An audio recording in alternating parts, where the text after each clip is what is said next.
सभी को मेरा जय श्री राम। आज मैं आपसे बात करने वाली हूँ, संघर्ष ही साधना है, आलोचना ही आशीर्वाद है। और जो लोग भी आप मेरी जैसे यात्रा होगी, संघर्ष की यात्रा, मैं उन सब का बहुत बहुत तहे दिल से धन्यवाद करती हूँ, उनका जो भी रोल मेरी लाइफ में रहा। क्योंकि प्रभु, मैं कहती हूँ कि अगर ब्रह्म है तो ब्रह्म सब में विराजमान है। किसी में वो जनरेटर के रूप में आएगा, किसी में ऑपरेटर के रूप में, और किसी में डिस्ट्रॉयर के रूप में आएगा। और वही होती है हमारी असल परीक्षा, जब कुछ हमें मिले और हम मिलने के बाद भी, कहते हैं ना, जब ज्ञान मिले तब ज्ञान के समय हम कितने विनम्र रहें, और ज्ञान प्राप्त करने के बाद भी हम कितने विनम्र रहें। जब हम, कोई ज्ञान योगी होता है, वो कहता है अहम ब्रह्मास्मि, अहम ब्रह्मास्मि मतलब ब्रह्म। मेरे अंदर अहम खत्म हो चुका है, अब जो परमेश्वर है वही बचा, जो है उन्हीं की मर्जी से हुआ है, जो हुआ उनकी मर्जी से हुआ, जो हो रहा है उनकी मर्जी से हो रहा है, जो होगा वो उन्हीं की मर्जी से होगा। और अहम ब्रह्मास्मि मतलब मेरा खुद का अस्तित्व, आत्मा जो थी वो परमात्मा में मिल गई। मैंने परमात्मा को स्वयं में देख लिया। यही है ज्ञान योगी का रास्ता, भक्ति योगी। अगर आप भक्ति योगी हैं तो जब भक्ति करिए तो विवेकपूर्ण ढंग से करिए। विवेकपूर्ण मतलब अस्तो माँ सद्गमय, तमसो माँ ज्योतिर्गमय, मृत्योर्मा अमृतम गमय। अस्तो माँ सद्गमय, असत्य से सत्य की ओर मुझे ले चले प्रभु। हे प्रभु, मुझे अंधकार से प्रकाश की तरफ ले चले। हे प्रभु, मुझे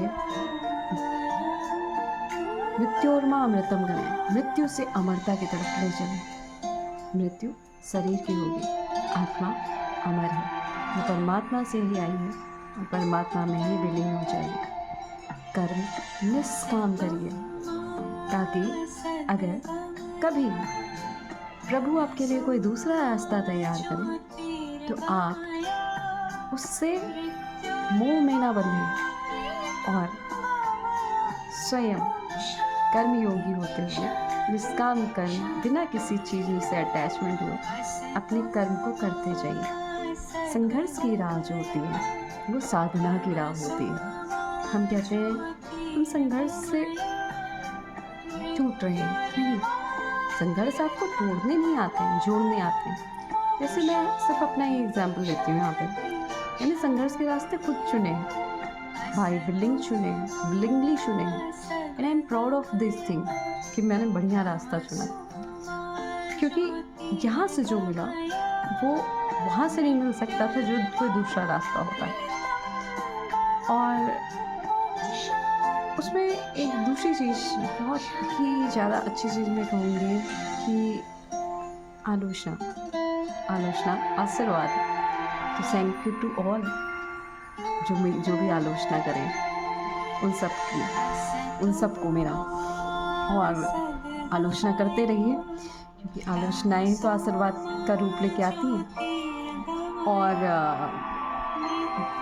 आगे मैं ये कहना चाहूँगी, निंदा। तो कहते हैं निंदक नियरे राखिए, आंगन कुटी छवाए। निंदक नियरे राखिए, निंदक नियर जब आपके पास रहे तो आप उस निंदा से, आपकी निंदा हो तो आप खुश रहिए, जब दूसरे की निंदा हो तो आप वहाँ से निकल लीजिए। क्योंकि कहते हैं ना, गांधी जी के 3 बंदे, बुरा ना देखिए, न सुनिए, न भूलिए। और बहुत आसान नहीं होती है ये चीज़ें जो कही जाती हैं, ये पहले कर ली जाती हैं तब कही जाती हैं, उसके बाद भी इस पर प्रैक्टिस करनी पड़ती है। कहते हैं ना, जब हम झाड़ू लगाते हैं सुबह और शाम को तो नहीं लगाते हैं, सुबह लगाते हैं, बट अपना मैंने एनालाइज करिए, ओनली योर मन। जहाँ मन पर कंट्रोल पाना और मन को ख़त्म कर देना, मन भी तब ख़त्म होगा। कहते हैं हम हम जैसे वो है ना, मैं ना मन हूँ, ना बुद्धि, ना चित्त, अहंकार। तो अगर मैं मन नहीं हूँ तो पहले मैंने मन को जान लिया है कि यही है जो मुझे चारों तरफ दौड़ा रहा था। मैंने मन ही ख़त्म कर दिया। बुद्धि, मेरी बुद्धि है, मुझे इसका अहंकार नहीं है। ये परमात्मा की बुद्धि है, यही सत्य है। अहंकार, अहम ब्रह्मास्मि, जहाँ मैं नहीं हूँ, यहाँ सिर्फ प्रभु। So I'm always grateful for all those things, and I'm always grateful for all those things. मतलब कितनी ग्रेटफुलनेस कही जाए, उसको मैं शब्दों में बयान नहीं कर सकती। So I always teach my students, so be always grateful in all the situations, because जो situations आई हैं, that is coming for making you, not breaking you. जय श्री राम।